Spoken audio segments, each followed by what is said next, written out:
My name is Olivia Carter, and this is the story of how I created something extraordinary, lost it, and then found my way back to the top on my own terms. The first thing you should know about Silicon Valley is that it runs on caffeine and broken promises. I learned this the hard way at Viridian Labs, where I spent 3 years of my life building an AI model that would revolutionize logistics forever. The second thing you should know is that revenge, when served cold and calculated, can be more satisfying than any round of venture capital funding. I still remember the day I joined Viridian Labs. The office was all glass and chrome, with those motivational posters that tech startups seem to think inspire innovation. Move fast and break things. Disruption is opportunity. The irony wasn't lost on me later when I became the disruption that broke everything for them. Greg Foster, the CEO, hired me personally. Tall, with that practiced casual confidence that comes from years of pitching to investors, he had a way of making you feel like you were joining something special. Olivia, he said during my interview, leaning back in his ergonomic chair, we're not just building software here, we're changing how the entire global supply chain functions. His eyes had that gleam, the one that said he already saw the future. And it had his name written all over it. I believed him. That was my first mistake. The logistics industry was ripe for an AI revolution. Billions of dollars wasted annually on inefficiencies, delays, and human error. My background in machine learning and supply chain optimization made me the perfect candidate to tackle this problem. My model, which I privately called Atlas, for Advanced Transport Logistics Analysis System, would predict supply chain disruptions before they happened, reroute shipments in real time, and learn from each decision to improve future outcomes. My first year at Viridian was a blur of 18-hour days and endless code. I built the foundational architecture from scratch, testing hypotheses against real-world data, fine-tuning algorithms until my eyes burned from staring at screens. The team around me was talented: Marco Delgado, our senior data scientist with his quiet brilliance, Sarah Chen, a UI/UX genius who could make complex systems feel intuitive, and Raj Patel, whose back-end engineering kept everything running smoothly. We were a tight-knit group, working in a corner of the office that was affectionately called the cave, because of how little sunlight penetrated there. We didn't mind. We were building something revolutionary. By the end of that first year, we had a working prototype. Atlas could already outperform most human logistics managers by a significant margin. When we demoed it internally, even the most skeptical engineers were impressed. Greg wasn't. "It's good work, Olivia," he said, scrolling through the metrics without really looking at them. "But I need you to think bigger. This is just a feature, not a product." I tried to explain that he was looking at the foundation of something that could transform their entire business model, but his attention had already shifted to his phone. The meeting ended with a pat on the shoulder and a casual, "Keep at it." So I did, for 2 more years. The second year, I expanded Atlas's capabilities to include weather pattern analysis, geopolitical risk assessment, and even social media monitoring to detect early signs of supply chain disruptions. The model became increasingly sophisticated, learning from each decision, each prediction, each optimization. It wasn't just smarter, it was developing a kind of intuition about logistics that even I found surprising. During this time, Greg's appearances in our corner of the office became increasingly rare. When he did come by, it was usually to bring potential investors or partners for a carefully choreographed demonstration. I'd run through the features while Greg narrated as if he understood the technical details. He'd place his hand on my shoulder, saying things like, "Our team has done amazing work here," with emphasis on our. The third year was when everything changed. We were preparing for a major product launch, and Viridian had secured a Series C funding round that put the company's valuation at over $800 million. Suddenly, Greg was everywhere, asking for detailed explanations of Atlas's architecture, requesting documentation of all our processes, and insisting on personal walkthroughs of every feature. "We need to make sure the IP is properly secured," he explained when I asked about the sudden interest. The investors are very excited about our AI capabilities. I should have seen the warning signs. The way he said, our AI capabilities. The way he began scheduling meetings with the engineering team when I was unavailable. The way my access to certain company servers was mysteriously restricted for security purposes. But I was too focused on perfecting Atlas. The model had reached a level of sophistication that even I hadn't thought possible when we started. It could now simulate thousands of potential supply chain scenarios simultaneously, identifying optimal solutions in seconds. In one test with a major retail client, it reduced their logistics costs by 27% while improving delivery times by 31%. The results were beyond anything else in the market. I was proud. I was exhausted. I was completely unprepared for what happened next. The company town hall was scheduled for a Friday afternoon. Everyone from Viridian was required to attend, along with a select group of investors and industry partners. The auditorium was packed, and there was an undercurrent of excitement that I hadn't felt since our early days. Greg took the stage to thunderous applause.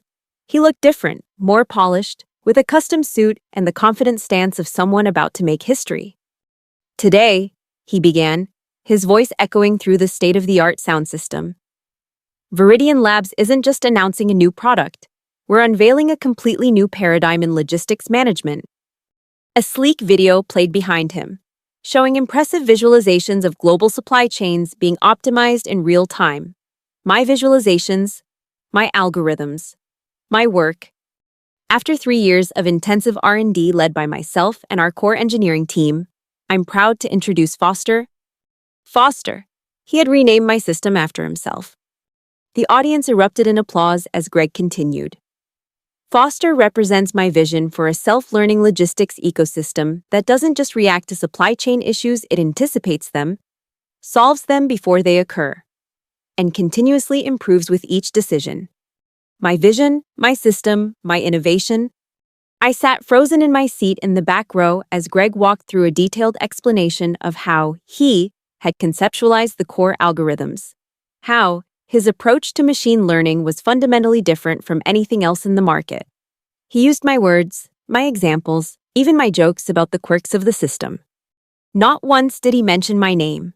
Not once did he acknowledge that the breakthrough he was presenting as his own had been built by someone else, by me and my team, through years of relentless work and innovation. The investors were captivated. I could see them leaning forward in their seats, already calculating the returns on their investments. A logistics revolution was worth billions, and they were getting in on the ground floor. After the presentation, champagne flowed and congratulations were offered. I watched from a distance as Greg moved through the crowd like a celebrity, accepting praise and fielding questions with rehearsed answers that he had extracted from me over the past weeks. Marco found me by the exit, his expression a mix of disbelief and anger. "Did you know about this?" he asked. I shook my head, still processing what had just happened. "He can't just take credit for your work like that," Marco said, his voice low but intense. "Apparently, he can," I replied, watching as Greg posed for photos with the executive team. I wasn't invited to join them. "What are you going to do?" Marco asked. I didn't answer immediately. In that moment, something shifted inside me.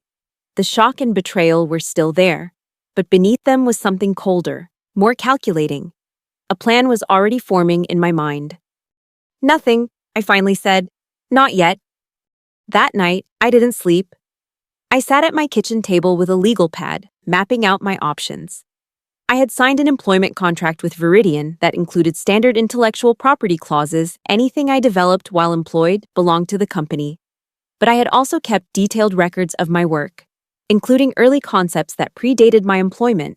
I had emails, notebook entries, and even a small GitHub repository with preliminary code that I had developed before joining Viridian.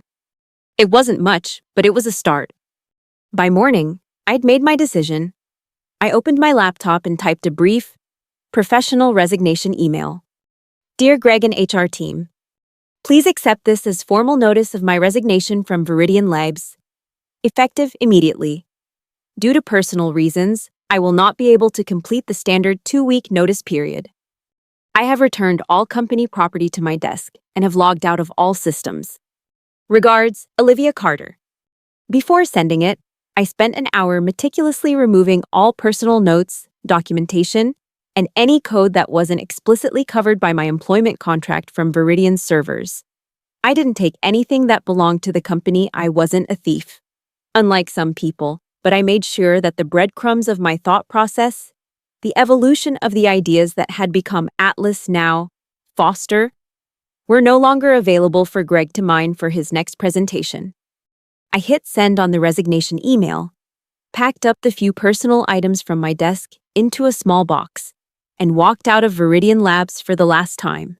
No dramatic confrontation, no tearful goodbye, just a quiet exit before most employees had even arrived for the day. The security guard at the front desk looked surprised to see me leaving with a box so early. "Everything okay, Ms. Carter?" "Everything's fine, Joe," I said with a smile that didn't reach my eyes. "Just time for a change." As I drove home, I felt a strange mixture of liberation and loss.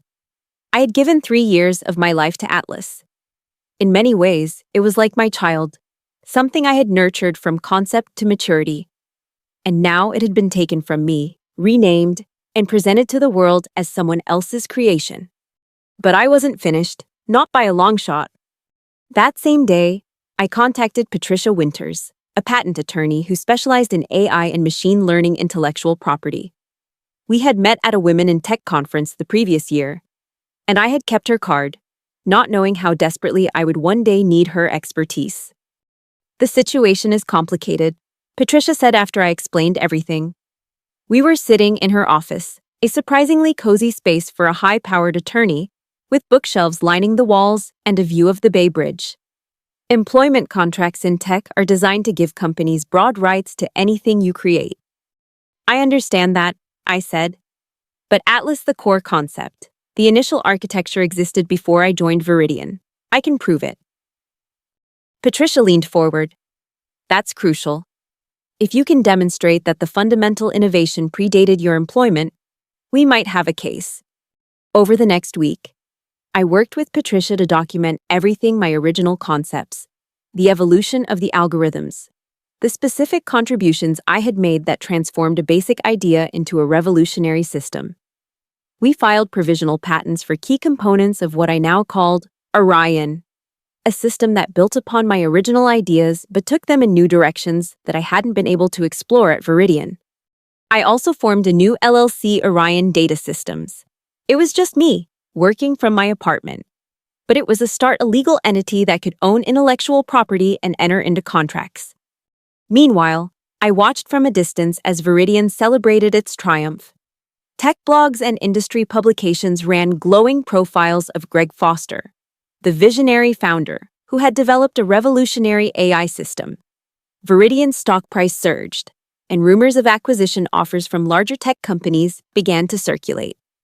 No one questioned the narrative. No one asked who had actually built the system. In the mythology of Silicon Valley, the CEO was always the genius, the visionary, the creator. The engineers who actually did the work were just implementers of someone else's grand vision. It made me sick, but I channeled that anger into my work. Each day, I refined Orion, making it more powerful, more flexible, and crucially more distinctly my own. I incorporated new approaches to machine learning that I had been researching but hadn't had time to implement at Viridian. I rebuilt the core architecture to be more efficient, more scalable, and more adaptable to different industries beyond just logistics. 2 months after leaving Viridian, I received a call from Marco. "How are you?" he asked, his voice cautious. We hadn't spoken since my abrupt departure. "Busy," I replied. "How are things at Viridian?" There was a pause. "Not great. They're struggling to implement the full system. Turns out, no one really understands how some of the core algorithms work without you there." I couldn't help but feel a flicker of satisfaction. That's unfortunate. Greg's been on a rampage, blaming everyone for the delays. The work environment is toxic. Another pause. I'm leaving. Accepted an offer at Astra Technologies as their new CTO. Astra was one of Viridian's main competitors in the logistics space, smaller, but with a solid reputation for technical excellence, and now they had Marco. Congratulations, I said, genuinely happy for him. Marco deserved better than Viridian. Thanks. He hesitated again. The thing is, Olivia, we need what you are building. The whole industry does. Viridian might have the hype right now, but without you, what they're selling is just smoke and mirrors. What are you suggesting? I'd like to meet, officially, as Astra's CTO, unofficially, as your friend who knows exactly what you're capable of. We arranged to meet the following week at a quiet coffee shop in Palo Alto, far from both Viridian and Astra offices. Marco arrived with a woman I didn't recognize, Elena Rodriguez, Astra's CEO. Olivia, Elena said, shaking my hand firmly. Marco has told me a lot about you and your work. I'm very interested in what you've been developing since leaving Viridian. I was cautious. I'm not sure what Marco has told you, but I'm currently working on my own projects through my company, Orion Data Systems. Elena smiled. That's exactly what interests me. We don't want to hire you, Olivia. We want to partner with your company. Over the next 2 hours, we discussed what a partnership might look like. Astra would license Orion for use in their logistics platform, providing me with both upfront payment and ongoing royalties. They would also offer technical resources to help scale the system for enterprise deployment.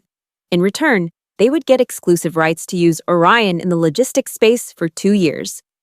The terms were generous, more than fair for a solo founder with an unproven product. But what really sold me was Elena's approach. Unlike Greg, she didn't try to take credit for others' work. She acknowledged that I was the creator, the innovator, and that any partnership would be built on respect for that fact. We'll need to move quickly, Elena said as our meeting concluded. Viridian is set to launch their platform in 3 months, and we want to be ready with a competitive offering. I smiled. I can work with that timeline. Over the next month, I finalized Orion's core systems while Patricia worked with Astra's legal team on the partnership agreement. The contract was airtight. Orion Data Systems would retain ownership of all intellectual property, with Astra receiving an exclusive license for specific applications. My name would be prominently featured in all marketing materials as the creator and chief architect of the system. Meanwhile, Viridian was struggling. Without me or my documentation, they were finding it difficult to fully implement the system that Greg had so confidently presented. Deadlines were pushed back, and some of the early pilot customers were becoming impatient. Still, their stock remained high on the promise of what was to come. 6 weeks after my meeting with Elena and Marco, we were ready. Astra announced a new partnership with Orion Data Systems to implement a next-generation AI-driven logistics optimization platform. The press release specifically highlighted me as the pioneering AI architect behind the revolutionary system. The industry took notice. Analysts began to ask questions about how Astra, a relatively smaller player, had managed to secure such advanced technology. Comparison articles appeared, noting the similarities between what Viridian had promised and what Astra was now delivering. Greg called me the day after Astra's announcement. I let it go to voicemail. Olivia. His voice was tight, controlled anger barely contained. We need to talk, immediately. What you're doing could have serious legal consequences. Call me back. I didn't. Instead, I forwarded the voicemail to Patricia, who responded with a brief email. Let him make the first legal move. We're prepared. The following week, as expected, Viridian's lawyers sent a cease and desist letter to both Orion Data Systems and Astra Technologies, claiming intellectual property infringement. They demanded immediate termination of our partnership and threatened litigation if we proceeded with the launch. Patricia's response was a masterpiece of legal precision. She detailed the evidence showing that the core concepts predated my employment at Viridian, highlighted the significant differences between Orion and the system Viridian was attempting to build, and pointedly noted that any similarities were due to both systems being created by the same person, me, rather than any infringement on Viridian's intellectual property. She concluded with a countercharge that Viridian and Greg Foster had engaged in fraudulent misrepresentation by presenting my work as Greg's own, potentially misleading investors and customers about the company's capabilities and the origins of their technology. The legal exchange wasn't public, but in Silicon Valley, information has a way of spreading. Whispers began to circulate about trouble at Viridian. Questions were raised about the true origins of their AI system. Investors became nervous. While Viridian's lawyers contemplated their next move, Astra and Orion moved forward with our launch. The system performed even better than expected in real-world deployments. Early customers reported cost savings of up to 35% and significant improvements in reliability and delivery times. The industry took notice. 3 months after our initial announcement, Astra hosted a major event at their headquarters to officially launch the platform. Elena had insisted that I should be the one to present it. Standing on stage before an audience of industry leaders, potential customers, and technology journalists, I felt a strange sense of déjà vu, except this time. I wasn't sitting anonymously in the back row while someone else took credit for my work. This time, I was being recognized as the creator, the innovator, the architect of something revolutionary. Orion represents a fundamental shift in how we approach logistics optimization. I explained, walking the audience through the system's capabilities with the deep understanding that comes only from having built something from the ground up. It doesn't just react to problems, it anticipates them, learning from each decision to continuously improve its predictive capabilities. The demonstration was flawless. The audience was captivated. And at the end, when Elena joined me on stage to announce that several major logistics companies had already signed contracts to implement Orion, the applause was deafening. Backstage, after the presentation, Elena handed me a glass of champagne. "Congratulations, Olivia. You've changed the game." Marco gave me a hug. "I knew you could do it." I smiled, allowing myself to enjoy the moment. But part of me was already thinking about what came next. This wasn't just about creating a successful product or forming a lucrative partnership. It was about setting the record straight, about ensuring that the truth about who had created what became public knowledge. The opportunity came sooner than expected. The following week, an investigative reporter from a prominent tech publication contacted me requesting an interview about Orion and my departure from Viridian Labs under unusual circumstances. Someone had leaked Patricia's legal response to Viridian's cease and desist letter, with its detailed timeline of the development of the AI system and its explicit accusations about Greg's misrepresentation. After consulting with Patricia and Elena, I agreed to the interview. We met at Astra's offices, with both Patricia and Astra's PR director present. "I want to be very clear," I told the reporter, Rachel Kim. "I'm not interested in tearing down Viridian Labs. I'm proud of the work I did there, and I worked with many talented people who continue to do excellent work. My issue is specifically with how the origins of the AI system were misrepresented." Rachel nodded, recording our conversation. "According to your legal response, you claim that Greg Foster presented your work as his own to investors and partners. Can you elaborate on that?" I recounted the town hall presentation in detail, how Greg had renamed my system after himself, how he had claimed to have led the development, how he had systematically erased my contributions from the narrative. "And you have evidence to support these claims?" Rachel asked. "Substantial evidence," Patricia interjected. "Documentation that predates Ms. Carter's employment at Viridian, detailed development logs, correspondence that clearly shows her role as the primary architect of the system." The interview continued for over 2 hours, with Rachel asking probing questions about the technical aspects of both systems, the legal issues involved, and the broader implications for intellectual property in the tech industry. "One final question," Rachel said as we were concluding. "What do you hope comes from making this public?" I considered carefully before answering. Recognition of the truth. In tech, we often celebrate the figurehead, the CEO, the founder, while the actual innovators remain invisible. I want to change that narrative. I want to ensure that credit goes where it's due, whether that's to me or to any of the countless engineers and researchers whose work forms the foundation of our digital world.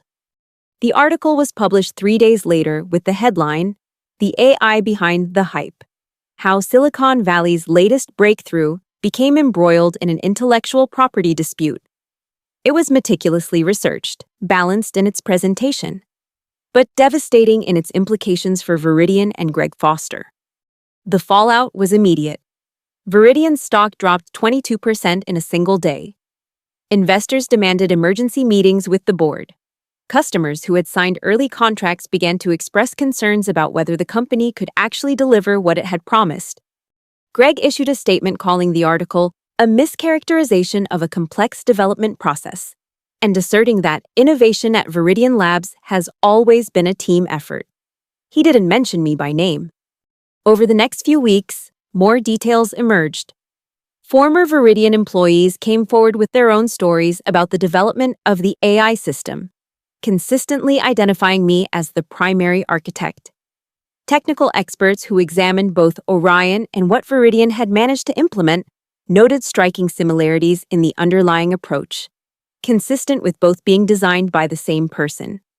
The final blow came when one of Viridian's board members leaked emails from Greg to the board in which he had explicitly claimed to be the creator of the AI system, describing my role as merely implementing his vision.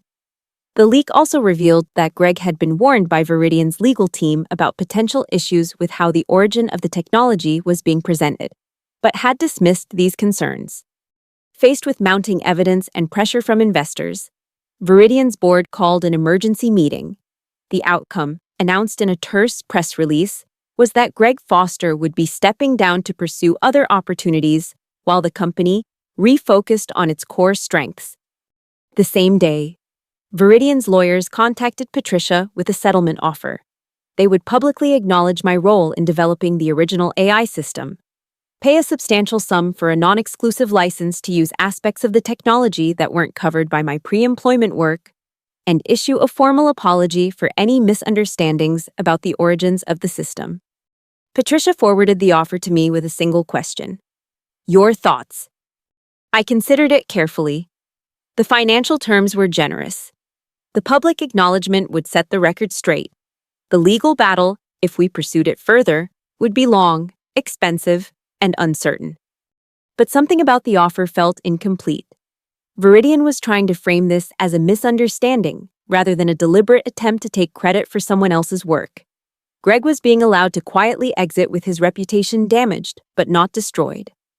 And the underlying system, the approach to AI that I had pioneered, would still be used by Viridian, albeit under license.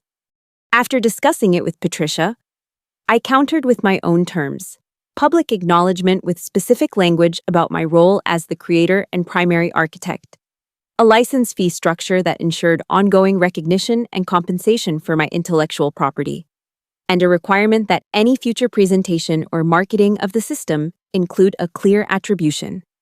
I also added one non-negotiable condition: I wanted a seat on Viridian's AI ethics board, with real authority to influence how the technology I'd created would be used and developed in the future.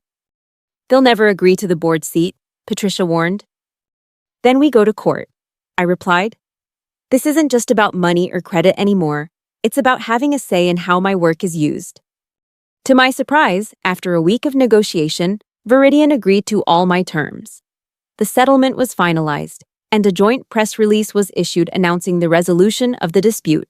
It included a quote from Viridian's interim CEO, acknowledging me as the primary architect and creative force behind the AI system formerly known as Foster, which will now be marketed under its original name, Atlas.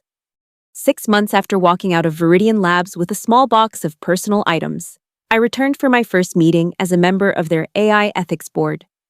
The atmosphere was notably different, the triumphalism replaced by a more focused, humble approach. Many faces were new, including the interim CEO, Diane Harper, who had been brought in from outside to stabilize the company. "Olivia." Diane greeted me warmly as I entered the boardroom. "Thank you for joining us. Your insight will be invaluable as we chart a new course for Viridian." The meeting was productive, with substantive discussions about the ethical implications of deploying AI in critical supply chains and the responsibilities that came with that power. My input was not just welcomed, but actively sought out. It was a stark contrast to my previous experience at the company. Meanwhile, Orion Data Systems was thriving. Our partnership with Astra had expanded beyond the initial agreement, with new applications of Orion being developed for healthcare logistics, disaster response, and humanitarian aid distribution. I had hired a small team of brilliant engineers who shared my vision for AI that was not just powerful, but responsible and transparent. 1 year after the settlement, I was invited to deliver a keynote address at Tech Forward, one of the industry's most prestigious conferences. The topic: Innovation, Attribution, and Ethics in AI Development. Standing on stage before thousands of technology professionals, investors, and media representatives, I felt a sense of closure. I wasn't there to relitigate the past, but to help shape a better future. The story of Atlas and Orion isn't just my story. I told the audience, it's a story about how we value innovation in our industry, about who gets credit, who gets funding, and who gets to decide how powerful technologies are used. I spoke about the need for transparency in AI development, the importance of diverse voices in creating systems that would impact millions of lives, and the ethical responsibilities that came with building increasingly autonomous technologies. When I left Viridian Labs, I continued. I wasn't just protecting my work, I was fighting for the principle that innovation deserves honest attribution, that the people who create breakthrough technologies should have a say in how those technologies evolve and are applied. The applause at the end was thunderous. But what meant more to me were the conversations that followed with young engineers who saw in my story a path to asserting their own value. With company leaders who were rethinking their approach to innovation attribution, with investors who were beginning to look beyond the charismatic CEO to understand the actual technical talent behind the companies they funded. 2 years after my quiet exit from Viridian, I received an email from Greg Foster. He had landed on his feet, as people like him often do, with a position at a venture capital firm specializing in AI investments. His message was brief. Olivia, I think it's time we talked. There's much I've reflected on since Viridian, and I'd appreciate the opportunity to clear the air. Perhaps coffee next week, Greg? I stared at the message for a long time, considering my response. Part of me was curious about what he wanted to say, what kind of reflection he might have done. Another part suspected that this was just another calculated move. Perhaps his new role required him to make peace with influential figures in the AI community, which I'd undeniably become. In the end, I decided that there was nothing Greg could say that would change what had happened or add value to where I was going. I had moved beyond Viridian, beyond Greg, beyond the betrayal that had once consumed me. I had built something new, something that was wholly mine, something that was making a positive impact on the world. I deleted his email without replying. That evening, I sat on the balcony of my new home in the hills overlooking Silicon Valley, watching the sunset paint the sky in brilliant oranges and purples. My phone buzzed with a message from Elena. Astra had just secured a major contract to implement Orion for an international humanitarian organization, optimizing the delivery of essential supplies to refugee camps around the world. I smiled, feeling a deep sense of satisfaction that went beyond professional success or vindication. My work, the work that had once been stolen from me, was now being used to help those in desperate need. The algorithms I'd painstakingly developed were saving lives, reducing suffering, making the world a little better. In the end, that was the true victory, not the settlement, not the public recognition, not even the successful company I'd built from the ashes of betrayal. The victory was in creating something meaningful and ensuring it was used for good. As the last light faded from the sky, I thought about the long journey from that town hall where I had watched helplessly as my work was claimed by another, to this moment of quiet fulfillment. I had done more than just reclaim what was mine. I had transformed it into something greater than I had originally imagined. And I had done it on my own terms, under my own name, with my values intact. That night, I began sketching ideas for the next generation of Orion, a system that would push the boundaries of what AI could do in even more meaningful ways. The future was wide open, and this time, I would shape it from the beginning, with my name proudly attached to my creation. My name is Olivia Carter, and this is my story not just of loss and revenge, but of reclamation, reinvention, and the power of owning your own brilliance. Silicon Valley may run on caffeine and broken promises, but it also runs on innovation. And true innovation, I learned, always finds a way to be recognized.